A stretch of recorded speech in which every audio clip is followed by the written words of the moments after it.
Ольга Сайфудинова и Любовь Мустафина между собой говорят на чувашском, но как только в разговор включаются их татароязычные односельчане, беседа продолжается на татарском. Для деревни Салдакаева это обычное явление. Никто не обращает на это внимания и не удивляется. Так было издревле. Представители трех наций уважают язык друг друга, живут в дружбе и согласии.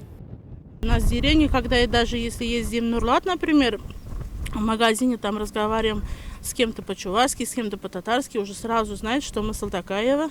Язык уж должны знать все, не только и дети, и взрослые. Язык никогда не помешает, лишний язык. Знание нескольких языков развивает и обогащает внутренний мир человека. Ольга Сайфудинова считает также, общение на трех языках продолжается и дома, и на улице, и в школе. У меня и дети с малых лет знают этот язык, и чувашский, и русский. Все на всех языках общаются. Дома разговариваем и на русском, и на татарском, и на чувашском. У нас нету такого, чтобы отделяли языки или родственников, чтобы отделяли мы. И мы никогда не говорим, это татарский праздник, это чувашский праздник. У нас все единое. Родители, свободно говорящие на татарском языке, не против, чтобы их дети обучались на татарском, знали язык и культуру других народов. Очень люблю татарский язык. У меня сын уже обучается в 7 классе. Мы, начиная с 1 класса, изучаем татарский язык. Стараемся и с ним общаться на татарском языке дома. Делаем домашние задания с удовольствием. У меня и муж не против изучения татарского языка. И друзья у нас есть среди татар. У меня и сноха, и зять у нас татарин. Мы очень рады общению с татарами. Я очень-очень рада, что я знаю татарский язык.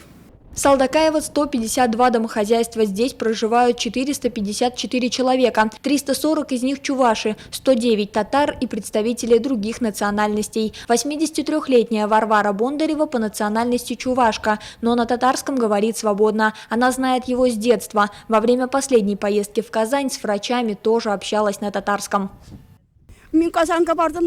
Поехала в Казань с врачами, там общалась на татарском. Похвалили, сказав, что я прекрасно им владею. И невестка моя мне говорит: «Мама, ты всегда говоришь по-татарски». Очень люблю этот язык, знаю его с 4 класса. С татарами мы всегда жили в мире и согласии, а язык пригодился на всю оставшуюся жизнь.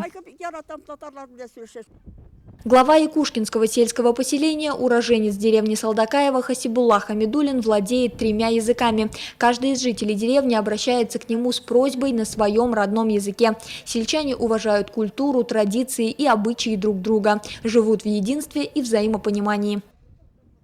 У нас деревня такая интересная, здесь проживает чуваши, большинство татары и русские, но по национальному признаку у нас нет разделения. Вот кто подошел, заговорил на каком языке, на том языке и говорим. Вот, и праздники у нас вместе, и будни мы вместе, и когда вот беда приходит, тоже вместе. Вот мечеть по праздникам, по большим праздникам у нас чуваши садака несут, это большее количество несут. Когда вот приходят горе в чувашскую семью, мы все там, но не все так, большинство там всегда поддерживаем. У нас мы и вместе работаем, вместе живем, и вместе веселимся, и всегда вместе. Язык до Киева доведет, утверждает народ. В мире насчитывается порядка 6000 языков. По данным ЮНЕСКО, татарский входит в число 14 наиболее часто используемых языков. Наш долг – сохранить его для будущих поколений.